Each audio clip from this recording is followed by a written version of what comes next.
Mark, 15 seconds until airtime.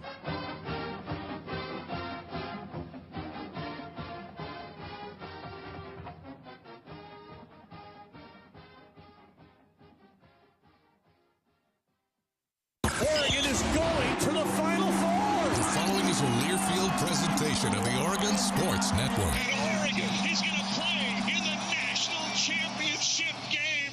Welcome to Duck Insider.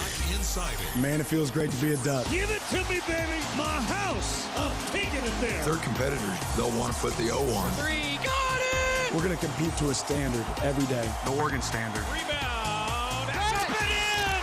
1 point more to go. The opportunity to play, put Oregon on your chest, should mean a great deal to you. Unloads on one into left field. Back toward the wall. Gone! This program is staged to compete and to win championships. Oregon wins!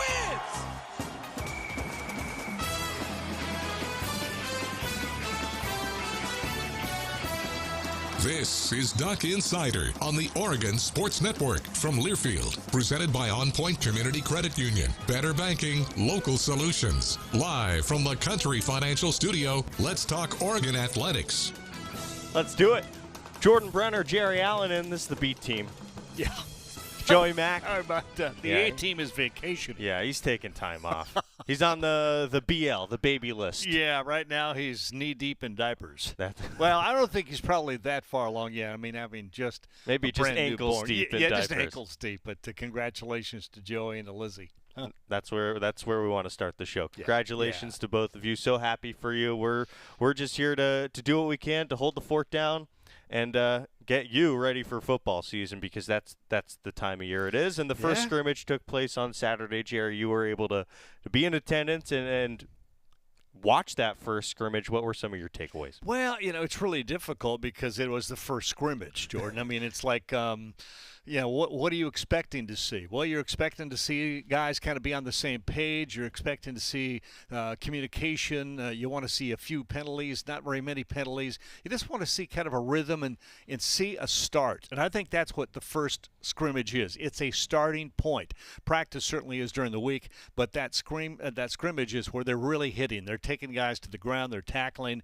They're doing their hurry-up offense. They're doing everything, and you want to see a starting point. I think they had a good starting point. I think Coach Lanning was happy with that, and the biggest improvement will be, as it is from week 1 to week 2, this week, the next scrimmage, have they taken that extra step and they've started to do some things that make you go, wow. I'm not going to say I saw anything really wow on Saturday, but I was happy with what I did see. A lot of things were solid. And one of the things I think you can derive from a first scrimmage is probably some of the energy from the team. What's that want factor? What's the organization like from the coaching staff? I think there were some takeaways in those areas. This coaching staff appears to be legit when it comes to the organization of a football team, of a practice, and making sure things are going the way they should be going. Yeah, there's no doubt about that, Jordan. And that's one of the hardest things for a new staff to do, and that is get everybody on board.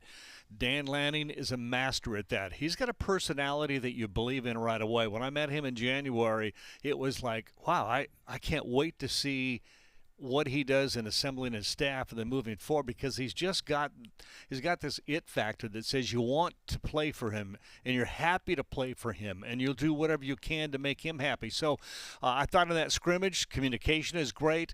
The coaches are talking about how the leadership on the field is already maybe ahead of where they thought it would be, because guys are helping each other and talking to each other. And so, that part of it, the energy is really, there's no doubt about that. Dan Lanning came out in his comments, which we'll get to in a few minutes. He said the offense exploded early, the defense closed late. That, to me, is a really good formula to win some football games. Yeah, it is. I mean, normally an offense is going to be, they're going to do some things that you prepare for an offense or from an opponent, and you think you know what they're going to do, and then they throw a few, wrinkles in there, and they catch you off guard. But then your adjustments, the defense adjusted in this scrimmage and really controlled the second half of that football game.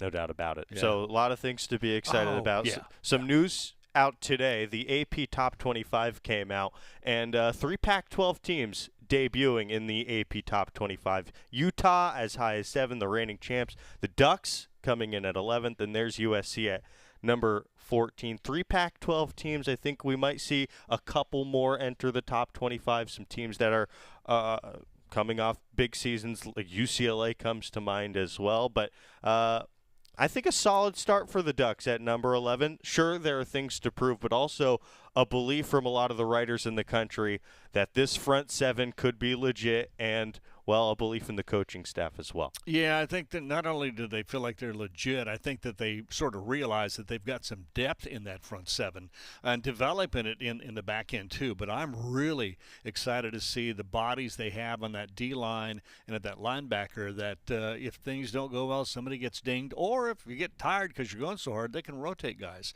So there's some respect, I think.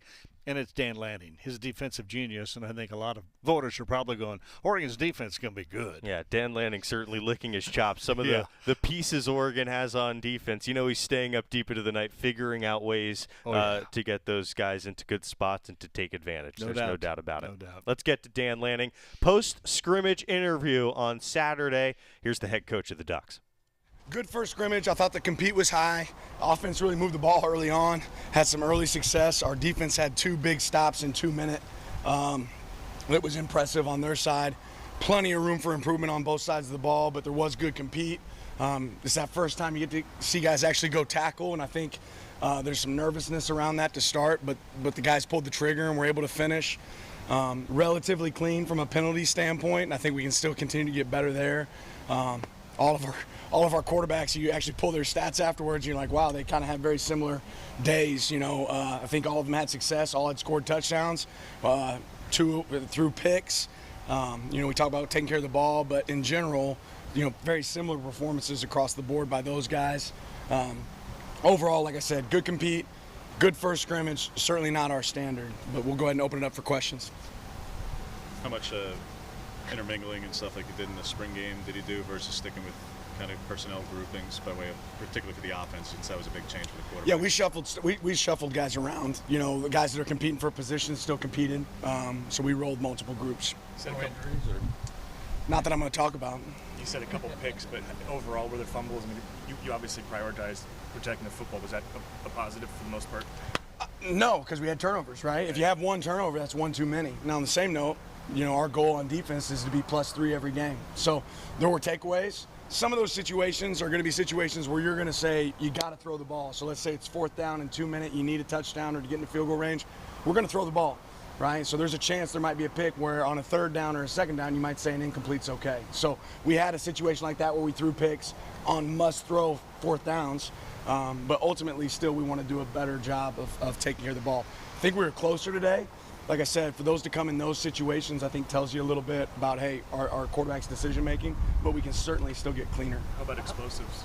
Yeah, there were some. There were definitely some explosive plays today. I thought our offense did a good job with our tempo and creating some issues, so we got to get better at that on the defensive side of the ball, but it was good to see that today. How did some of the younger guys do, and which some of the younger guys, I guess, impressed you today? I'm going to have to go back and look at the film, right, to really see it, because there's a lot more administration going on today. I don't know if I saw a real young guy stick out, that really caught my eye. But overall, like I said, our compete was pretty good. Who was making up the... and some people being able to tackle. Coach Powell, he mentioned, he made a comparison to a red light, green light, yellow light.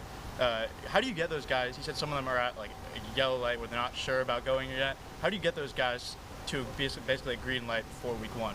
Yeah, you train it, right? You need days like today where you get an opportunity to go live and go full tilt boogie and see it happen. That being said, I think I said it before, if you bite as a puppy, you're going to bite as a dog. There's a piece of that to it too, right? Guys that are good tacklers are going to be good tacklers, but you have to train it. We do a good job of working non-contact tackling, if that makes sense. Training where your eyes are at, how you're going to work a finish. But days like today are days that you see it, right? It's like get them down. It doesn't matter how you get them down. There's some of those moments today. Did you guys play green to the extent you would have liked? Oh, no, I definitely want more green. Now we weren't way behind the curve. Guys were going today, but I'm always looking for a little bit more. Who was making up the left side of the offensive line today, Tim? We had a couple guys shuffling over there. With the 2-minute drills, were there any defensive guys who kind of caught your eye? Not necessarily. Like I said, we had a big pick. I think it was Bennett there on the first series, had a big pick at the end. And it was interesting in our practice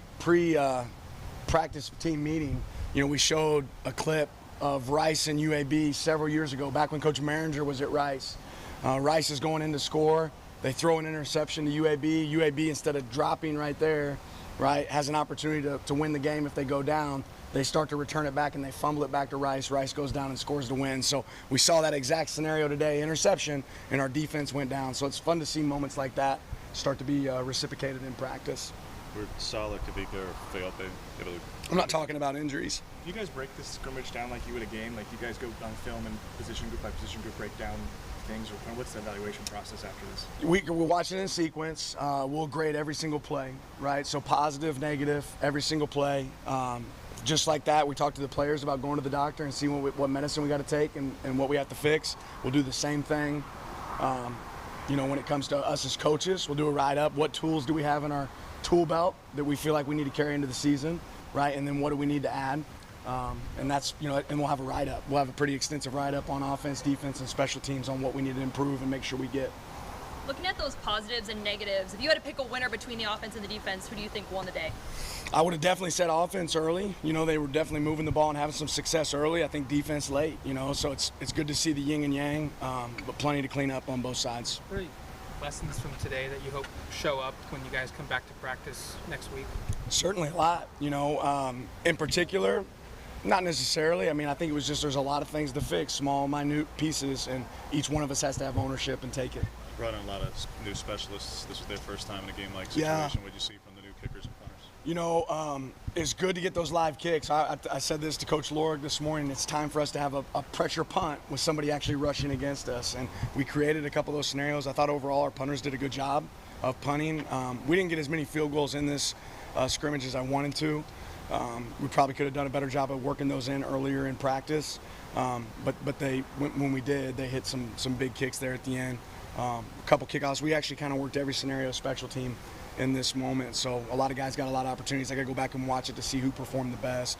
But overall, there were some good kicks. How the twos look in the secondary then? Because regardless of who they are individually, it's just a lot of guys who haven't had a lot of experience, whether it's the freshmen or guys like Barkins and Dickerson who are here. They just didn't play a lot. So just what were the twos and threes looking like in the secondary?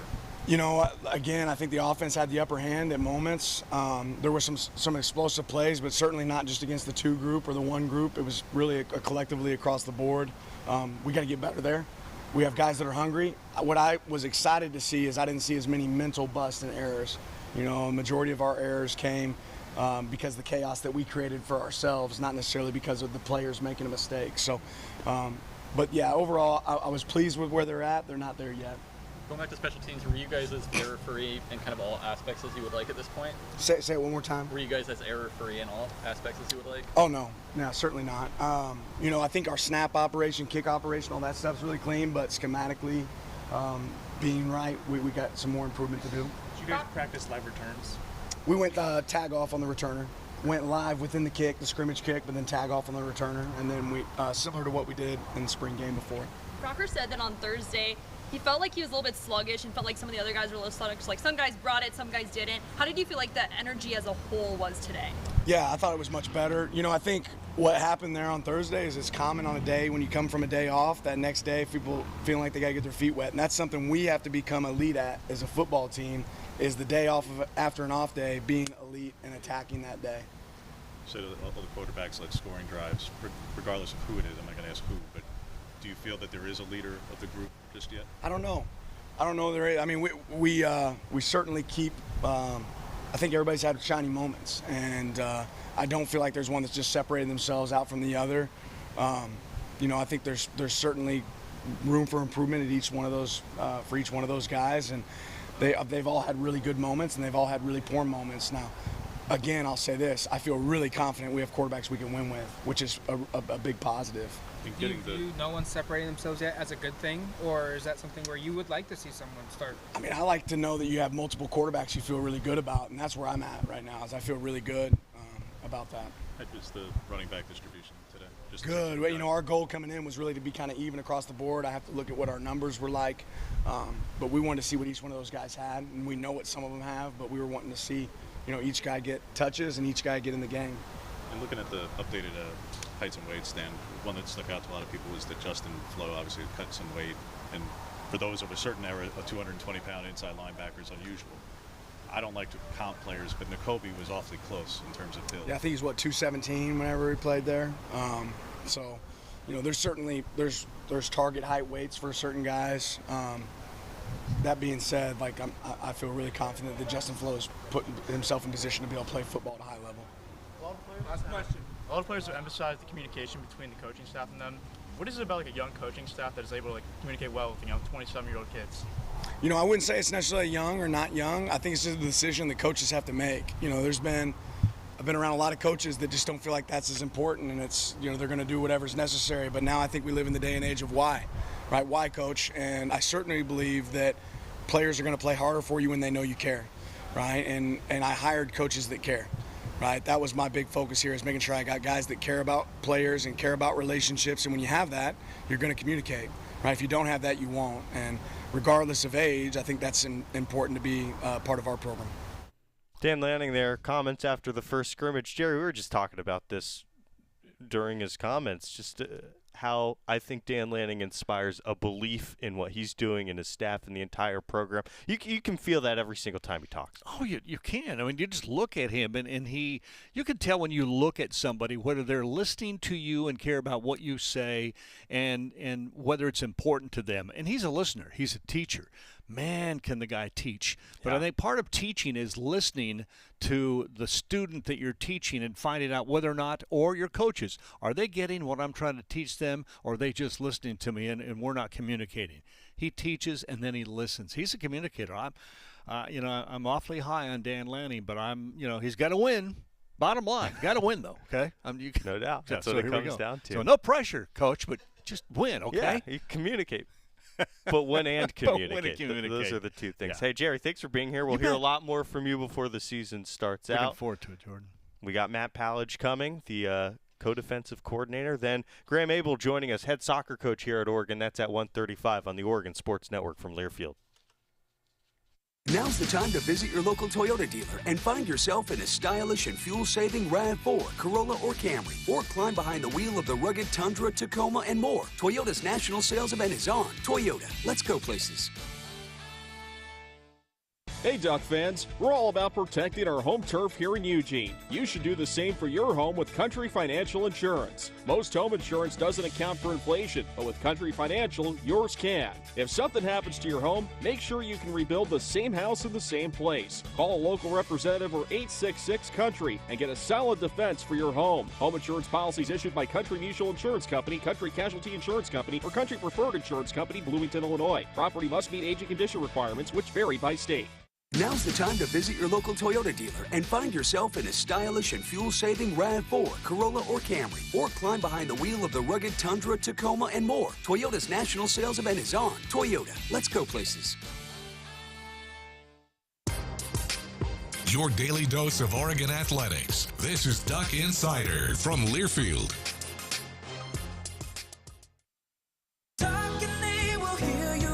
We all want our kids to grow up safe and healthy, so we show them how. With honest conversations that let them know what we expect. That's especially important when it comes to alcohol and other drugs. And when it comes to pain medications, opioids, they need to know that they should never be shared with friends or family. For more information about talking with your kids about underage use of alcohol and other drugs, visit underagedrinking.samhsa.gov. We all make choices about alcohol. Kids make choices whether to drink or not. Bye, Dad. Remember, I'm going to Alex's party tonight and sleeping over. Hey, remind me about that party again? And adults make choices whether to talk about it. That's true of parents and every other trusted adult in a kid's life. Kids want to know our expectations, and they want honest answers in everyday conversations. So talk with your kids and help lead them on a positive path, because when you talk, they hear you. Learn more at underagedrinking.samhsa.gov.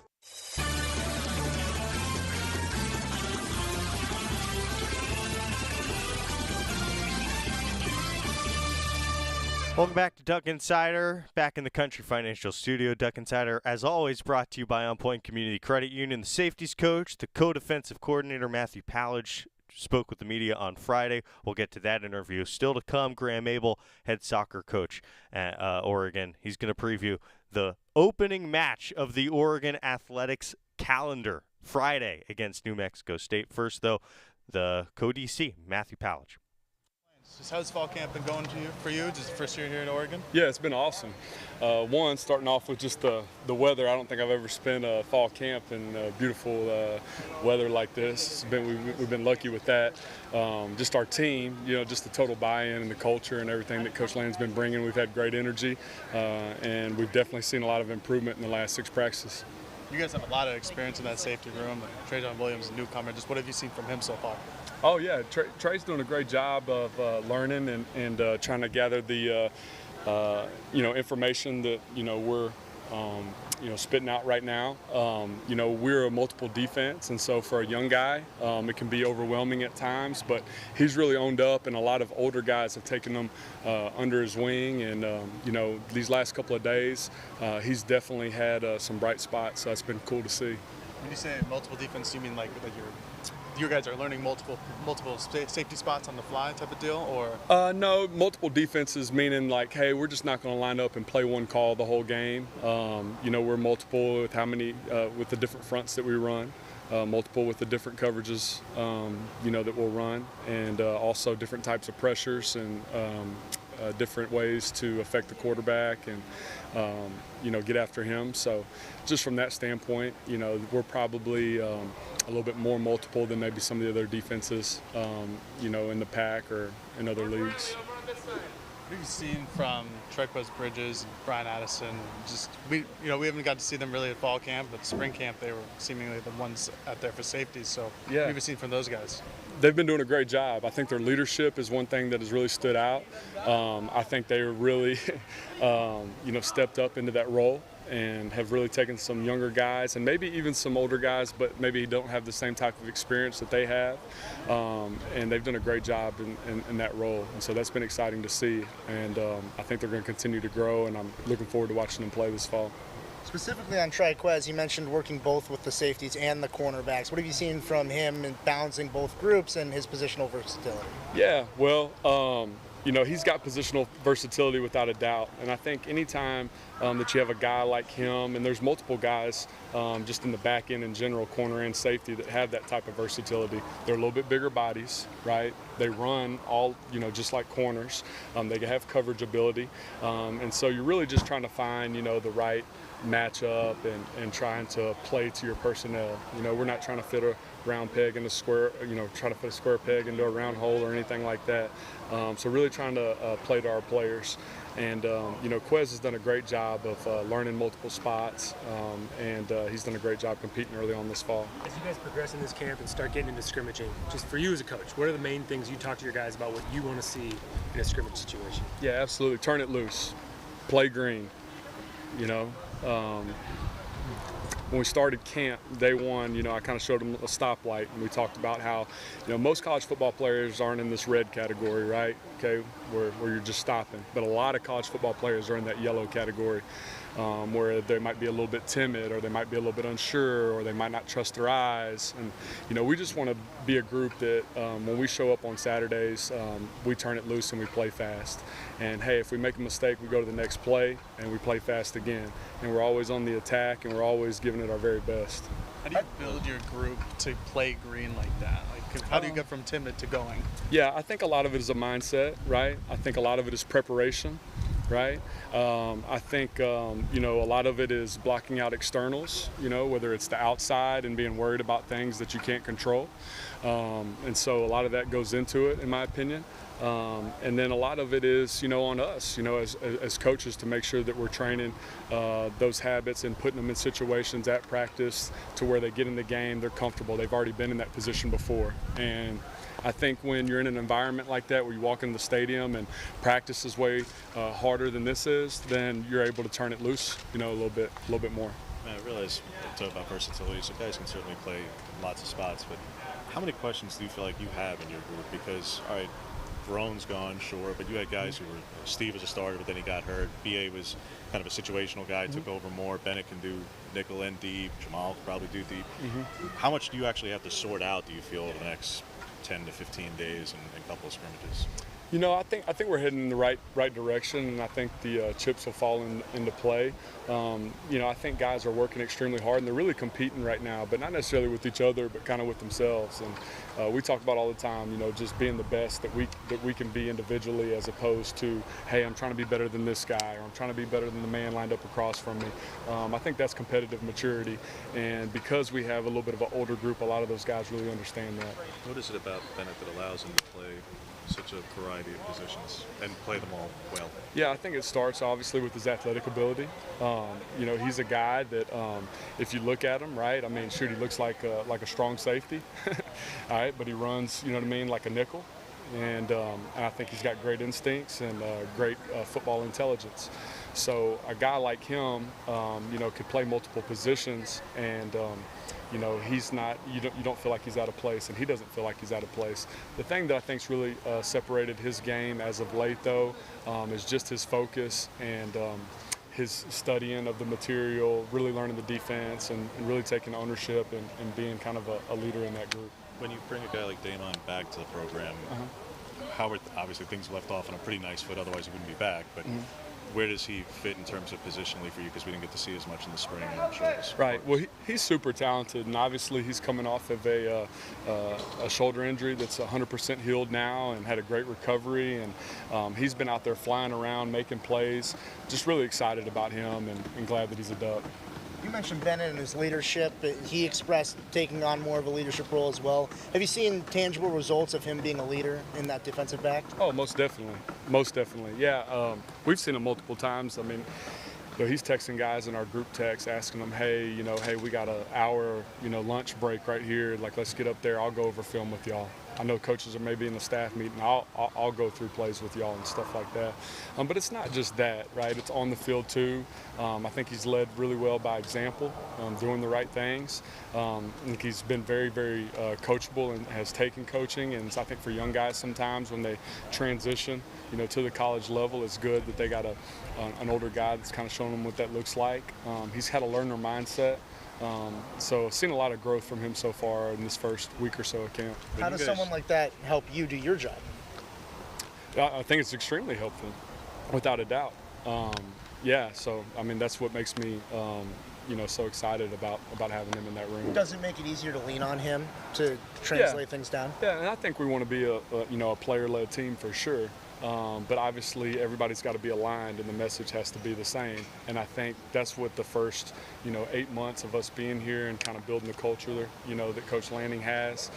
We all are aligned, and Bennett's done a great job of kind of being that leader from a player standpoint. When connection is such a pillar for you guys, man. Absolutely. BA's been through a lot in life. When you're a new position coach coming in and you're hearing stories of guys you inherited, what's that conversation like when you're first hearing the details of his personal story?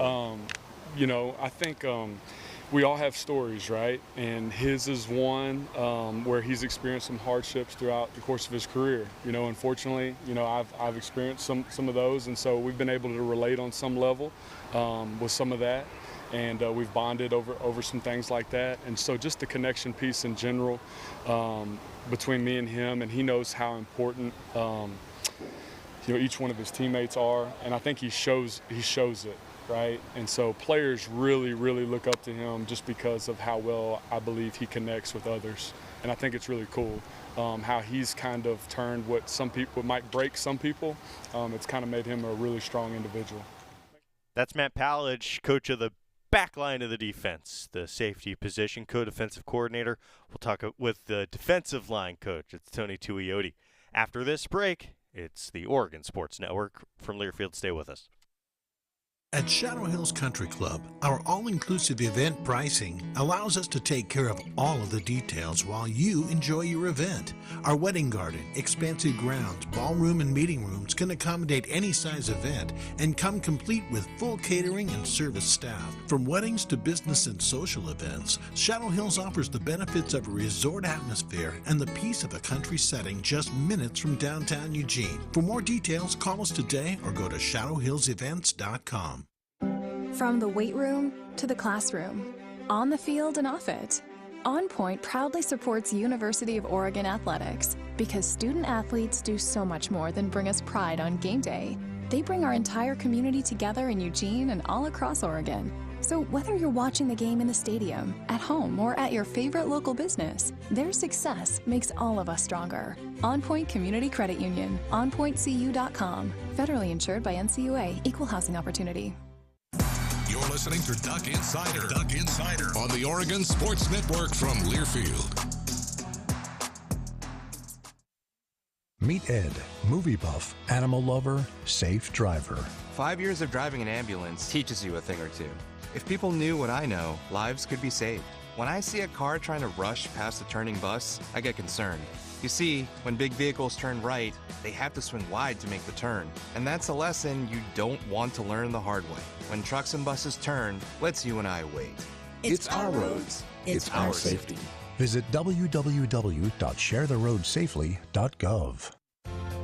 I've been driving trucks for a long time, and safety is my #1 priority. I know that my truck has huge blind spots. That's why I remember to check my mirrors often for smaller vehicles. Everyone can help keep our roads safe. Next time you're behind the wheel, try to avoid lingering in those blind spots. It can be dangerous. Let's all plan to share the road safely. Learn how at www.sharetheroadsafely.gov.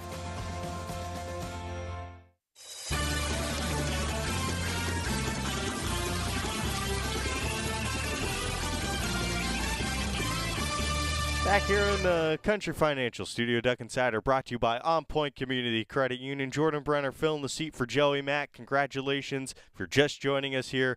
Joey is out. He just had his first baby boy. Pretty amazing. Pretty unbelievable. Let's get to the defensive line coach, though. Tony Tuioti spoke with the media on Friday. Stay with us. Graeme Abel going to show up any minute now, and we'll have an interview with the head soccer coach at Oregon. But first, let's get to this football interview.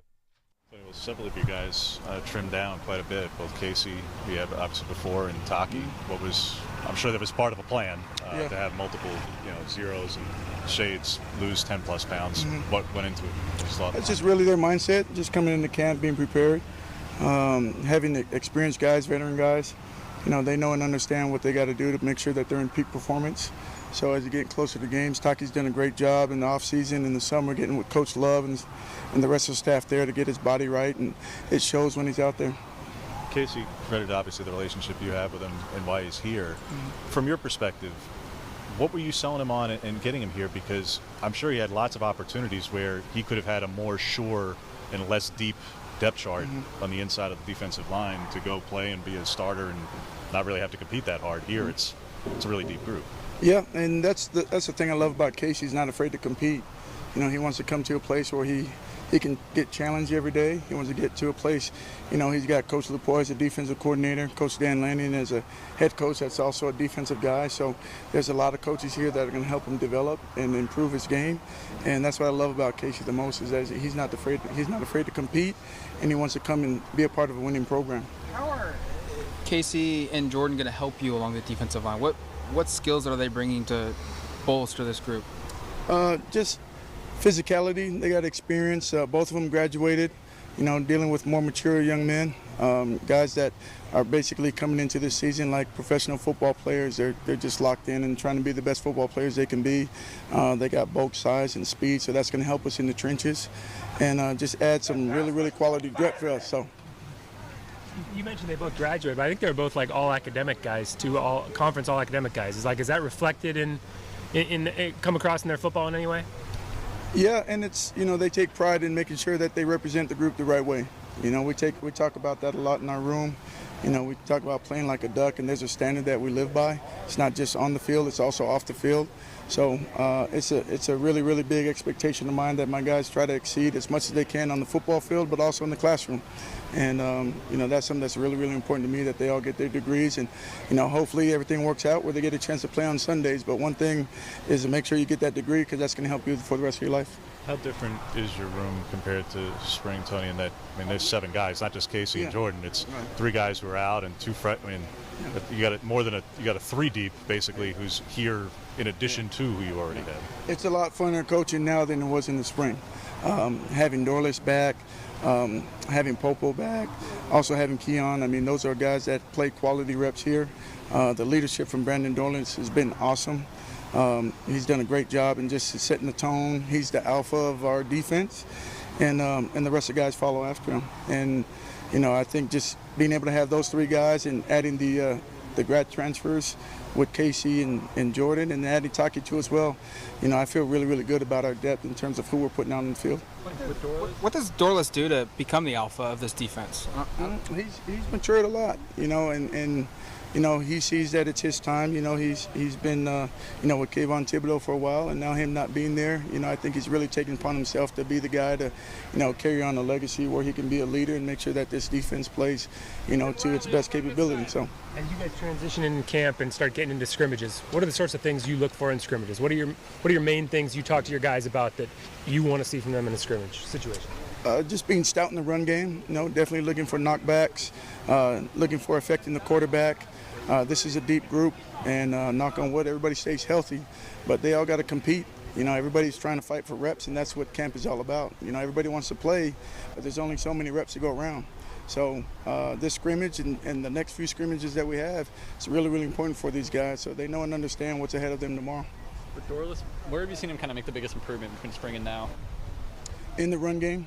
I think everybody knows that Dorless has the ability to go affect the quarterback and pass rush, but he's really focused on improving in the run game, doing a lot better job using his hands and getting off blocks, and then just the effort to the football. I think in the classroom, too, he's grown a lot. He's asking graduate-level questions. He's taking great notes. He's holding his teammates accountable and making sure that they take notes, too, as well. So I'm really pleased in terms of where he's progressing and how he's coming along so far. What do you want to see him still do? Like, what can he do to take it to that next level? I think there's always room for improvement. We always talk about in our room, good, better, best, and never being satisfied of, you've arrived, right? So there's everything from getting better at pass rusher, being more effective in terms of, being clean on his pass rush, developing a power rush move. He can win on the edge too as well. And then in the run game, we talk about, just pre-snap procedures, right? Just knowing when it's run and pass, trying to find answers to the test for the ball snap, like all those football IQ things that I think Brandon can really improve on that'll help him be more effective when he's in the game. Graeme Abel is here with us, head soccer coach. We're going to hit a break first, Coach. Get the headset on. Play. Yep, we're getting ready. Colin Nickel. All right. We're audible. Is that right? Nickel. Good time. There it is. All right. Yep. Good. We got it. Perfect. All right, let's get a break. We'll come back with the head soccer coach. Oregon soccer debuting this Thursday. We're coming back on Duck Insider on the Oregon Sports Network from Learfield. Now's the time to visit your local Toyota dealer and find yourself in a stylish and fuel-saving RAV4, Corolla, or Camry. Or climb behind the wheel of the rugged Tundra, Tacoma, and more. Toyota's national sales event is on. Toyota, let's go places. From the weight room to the classroom, on the field and off it, On Point proudly supports University of Oregon athletics because student athletes do so much more than bring us pride on game day. They bring our entire community together in Eugene and all across Oregon. So whether you're watching the game in the stadium, at home, or at your favorite local business, their success makes all of us stronger. On Point Community Credit Union, onpointcu.com. Federally insured by NCUA, Equal Housing Opportunity. Now's the time to visit your local Toyota dealer and find yourself in a stylish and fuel-saving RAV4, Corolla, or Camry. Or climb behind the wheel of the rugged Tundra, Tacoma, and more. Toyota's national sales event is on. Toyota, let's go places. This is Duck Insider, presented by On Point Community Credit Union on the Oregon Sports Network from Learfield.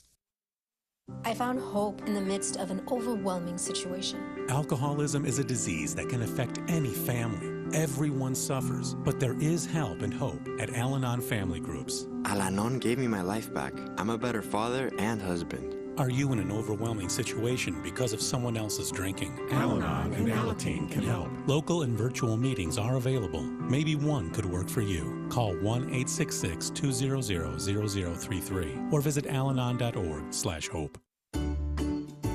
Medicaid and CHIP offer free or low-cost health coverage for children and teens. Hospital and doctor visits, prescriptions, shots, and more are covered. That's peace of mind for parents if a child is sick or gets injured. And parents may now be eligible for Medicaid too, even if they've applied in the past. Enrollment is always open. Visit insurekidsnow.gov or call 1-877-KIDS-NOW. Paid for by the U.S. Department of Health and Human Services.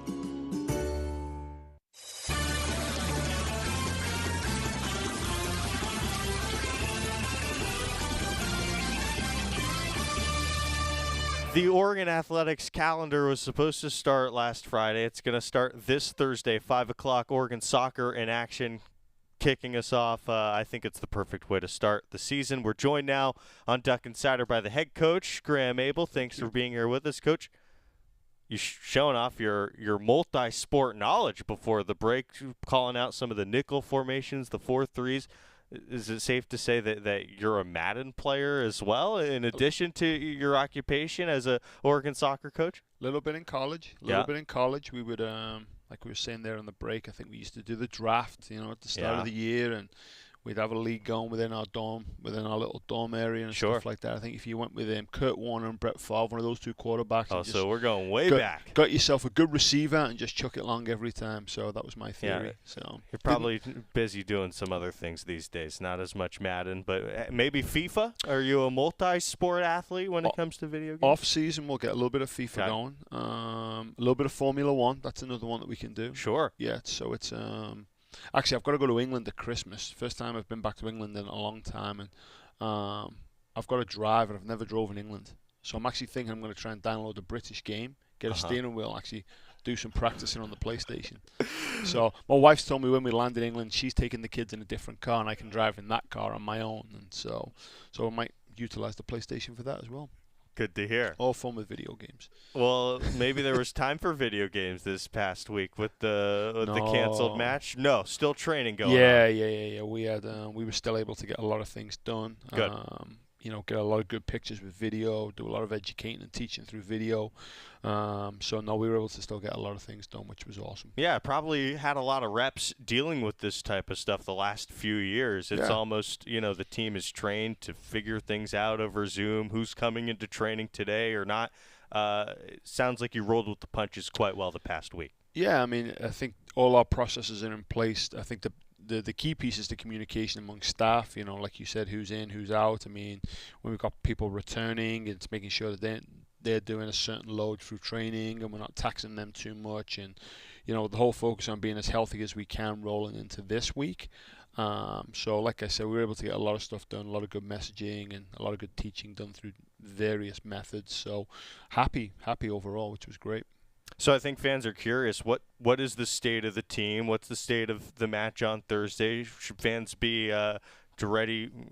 Is it all systems go, I should say? All systems are go. So we're pretty healthy. I mean, we got a couple that will be out for the game, but for the most part we're pretty healthy, and I would say we're a deeper team than what we were last year, just in terms of overall talent, technical ability, athleticism. So our kids worked incredibly hard over the summer. I can see that, and so we're looking forward to seeing that on display on Thursday. Yeah, no doubt about it. That's where I wanted to go to next, some of those X's and O's that you're figuring out early in a season. It seems like there's a lot of opportunity for players this year to contribute in scoring. It's a deep team, but there's definitely opportunity for certain players to step up and shine. There is. We had a really good spring in terms of development.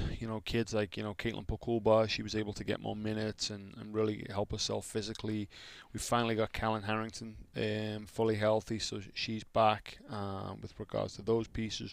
Drew Didasco is back, and she's healthy. And then we got obviously added Ajane in that group. Lexi's another year with us as well. So really, really excited about kind of our attacking side of the game for sure. Yeah, no doubt about it. Not easing into the season either. A couple tough opponents coming to Pape Field this weekend. Let's start with New Mexico State. That's the opener, 5 o'clock on Thursday. Get your tickets. Come into Pape Field. watch that first match. I think it's going to be a tremendous product. What are the keys to that first match? What are you hoping to see from your squad in match number 1? It's about us again. We'll obviously take a look at New Mexico State in terms of what they do. They'll be organized. They'll be athletic. They've got a really good coaching staff there. So for us, it's just executing on the things that we want to do. And trying to imprint ourselves upon New Mexico State. So it'll be a tough first game for sure, and a good challenge for us to kick the season off. No doubt about it. It seems like early in the season especially, you're just trying to execute at a high level. And in a way, you're playing against yourselves. How much can we play this match on our terms? I'm wondering how you balance that as a coach, how you can communicate those things to your players that, hey, really the most important thing is to execute what we've been working on here the last several months or so. Yeah, I think that's always been our focus here about, what are the things that we want to hit from a performance standpoint, and it's our belief if we're able to do those things on the defending side of the ball and the attacking side of the ball, then we'll get the positive results that we want to get from the game. So make it about us as much as possible while still respecting the opponent is key, and like I said, trying to imprint ourselves upon the opponent. It was interesting. Jerry Allen, voice of the Ducks for many, many years, he was in here earlier, and we were just talking about the little nuances between different sports when it comes to communication. Yeah. Some coaches feel like, well, if we're communicating too much, we're actually telling the other team what's coming. Yep. How much communication goes on for your group? How much do you want them to be communicating? Are you talking in code to make sure that the other team isn't picking up what you're working on? No, I mean, I think you get a base plan down prior to the game with regards to those different pieces, and our game's so fluid. It's not like we can stop the game and put a play in and anything like that. So it's a pretty fluid game. So I think a lot of our coaching is done prior to the game, in the build-up to the game, and the prep work, and then you're putting it in the hands of the other players on the field and hoping that they can execute in the things that you've been doing in the weeks prior. So that's what we look to do. As we're getting closer to the season on Thursday, fans, be there, 5 o'clock, first game for any program of the athletic season. There's a lot to be excited about, even outside of the X's and O's and the players. New turf at Pape Field, new locker room.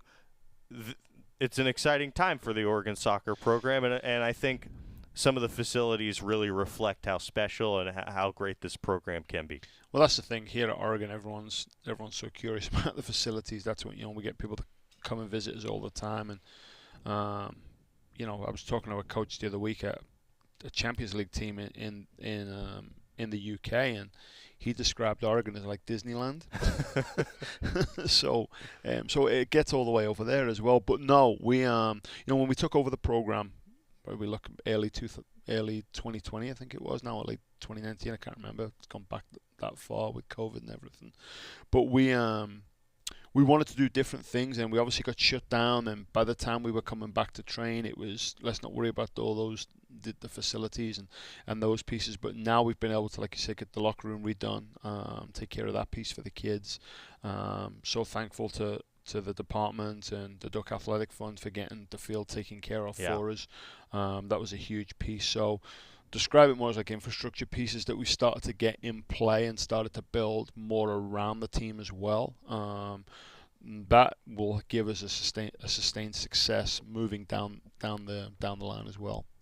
Well, we're excited about it. First match Thursday, another one coming on Sunday with San Francisco, a team that the team drawed with last year on the road. So a couple stiff opponents to start the season off. Coach, thank you so much for being here with us. Anytime. Thank you. We'll see you next week, hopefully after a 2-0 start. Appreciate it. Thank you. All right. We're going to get a break. We'll come back with Jordan Riley of the Oregon football team talking with the media on Friday here on the Oregon Sports Network from Learfield. From the weight room to the classroom, on the field and off it, On Point proudly supports University of Oregon athletics because student athletes do so much more than bring us pride on game day. They bring our entire community together in Eugene and all across Oregon. So whether you're watching the game in the stadium, at home, or at your favorite local business, their success makes all of us stronger. On Point Community Credit Union, onpointcu.com. Federally insured by NCUA, Equal Housing Opportunity. At Shadow Hills Country Club, our all-inclusive event pricing allows us to take care of all of the details while you enjoy your event. Our wedding garden, expansive grounds, ballroom, and meeting rooms can accommodate any size event and come complete with full catering and service staff. From weddings to business and social events, Shadow Hills offers the benefits of a resort atmosphere and the peace of a country setting just minutes from downtown Eugene. For more details, call us today or go to shadowhillsevents.com. More Duck Insider coming up on the Oregon Sports Network from Learfield. The United States Deputy Sheriff's Association is a national nonprofit and the largest non-governmental provider of services to law enforcement. The USDSA assists city, county, state, and federal agencies with free safety equipment donations and officer survival training, along with cash donations to families of law enforcement officers who perish in the line of duty, college scholarships for the children of law enforcement, a citizen awareness program, and more. For more information on the USDSA and how you can help, visit usdeputy.org. You're never completely ready to adopt a teen. For late nights writing English papers. For your teen's music taste. For dinners, where they talk more on their phone than with you. For the first time, they call you Mom. You're never completely ready to adopt a teen, and you can't imagine the reward. To learn more about adopting a teen, visit adoptuskids.org. Brought to you by the U.S. Department of Health and Human Services, Adopt U.S. Kids, and the Ad Council.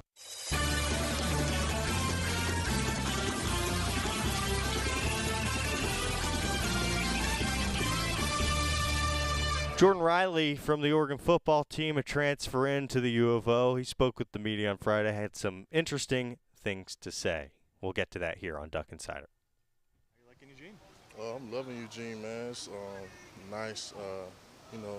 It's not too cold like Nebraska, but it's just nice weather, man. Beautiful people out here. It's just beautiful, beautiful scenery. So, I'm loving it. Is the main reason you transferred because coach came here? Is that the? No, not so really, but just looking for a new place. I've been in Nebraska the past 2 years. It didn't really go so well there, so I was just looking for a place where I can either compete for a national championship or just win games. And I think Oregon was a no-brainer. Just entering the portal, see what type of schools had to offer. I think Oregon was like a no-brainer. With the facilities and the connections, it's second to none.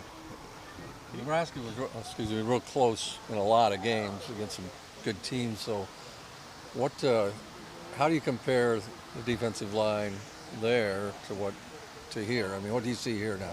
I feel like it's more connection. A lot of these guys are much younger. We can relate to a lot of things. I feel like the D-line in Nebraska, they were much older. And I just think we're all on the same page. Like we all got the same goal in mind, and we all willing to work. We all can critique each other, and no one gets mad, no one gets angry. I just think that comes with leadership, in the room. You mentioned it, and you don't have to speak to why it didn't work out at Nebraska or it wasn't as good, but what are you trying to accomplish here? This is your last year of college football, but what's important for this year for you? Just dominate the season and just try to compete for a national championship, man. Like, I've never been in that space, just trying to compete for a college playoff or even, like, a major bowl game. I've never been a part of that, so, that's what I really want coming this last season. Same position, coach, but different defense. How much learning curve was there for you, and did it help having Tony be here and obviously experience with him at Nebraska? The defense was not too much off. It was just crazy. The defense is kind of similar, but with the help of the GAs and Coach T, I was able to figure it out fast. So it wasn't really that complicated or anything. What do you do well? What can you do that can help this team? I can disrupt the run, and I can push the pocket when it comes to pass. I really take pride in the run game. I like to solidify myself, so once I solidify myself in the run game, I get the right to rush the passer. So that's what I do well. How many different positions Are you playing? Are you at one spot? Are you moving around a little bit? Yeah, I'm moving around. You know, I play nose and 3-tech. You know, those are the two positions I am right now. And, you know, I play all three positions at Nebraska, so, you know, if they need me to play in, you know, I can play in. But for right now, I'm at end. Nose and 3-tech. What impresses you most about the defense in general, the players here, maybe on the defensive line, the front seven? Everybody's hungry, man. I just think like everybody got that glare in their eye, like, you know, like they want it. They really want to win. And I just think day in, day out, how we just compete and how we just try to make each other better. You know what I'm saying, on the back end, the front seven. It's a whole lot of accountability, you know, running to the ball, you know, knocking the ball out. So I just think it's a bunch of leadership, you know, a bunch of older guys that been here before. And, you know, we all on the same page of trying to win the national championship. Coach Tuioti just called Brandon Dorlus the alpha of the defense. You were just talking about leadership. I wonder if you can explain kind of what you've seen from him and if you agree.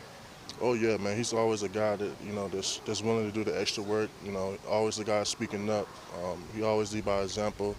Another guy that's hungry on the defense. And, you know, he been here before. So he's correct about that. You know, he's a great leader. You know, when he speaks up, everyone listens. You know, I have much respect for B. Dorlus. What was your best performance last year? And maybe against a tough team in the Big Ten, and how does that give you confidence for knowing what you can do against some good players? It's pretty hard. I want to say probably Iowa, just because that O-line was pretty fast, and I knew I could. Just knowing that, you know, they had a center that was going to NFL, and I did pretty well against him. So, just, you know, that, and it was towards the end of the season. So, just, you know, just knowing that, you know, it kind of gave me confidence, you know, going to the next season. Is there something in particular that you want to, I guess, improve upon this offseason? I guess physically, are you similar to where you played in Nebraska? Have you cut weight, added, changed your body at all? Oh yeah, I'm definitely trying to cut weight. Just, you know, hands, you know, just working on my hands, just always working on the little details. You know, you can always get better on those. So just those aspects of hands, run footwork, pass rush, you know, in all those areas, that's what I'm trying to work on this season. And media.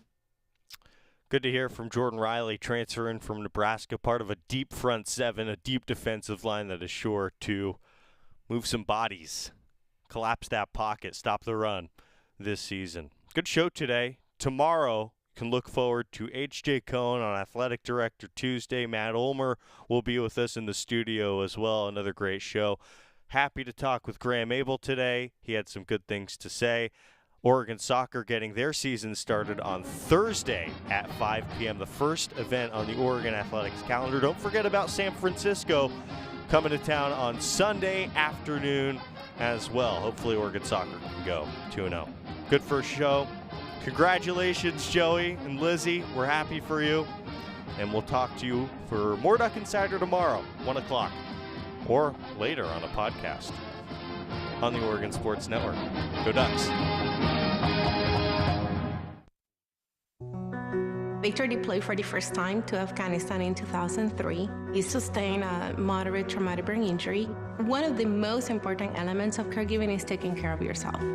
For many military veteran caregivers, their caregiving journey starts earlier in life and lasts longer. Visit aarp.org/caregiving for a free military veterans guide to navigate your caregiving journey and better care for your loved one and yourself.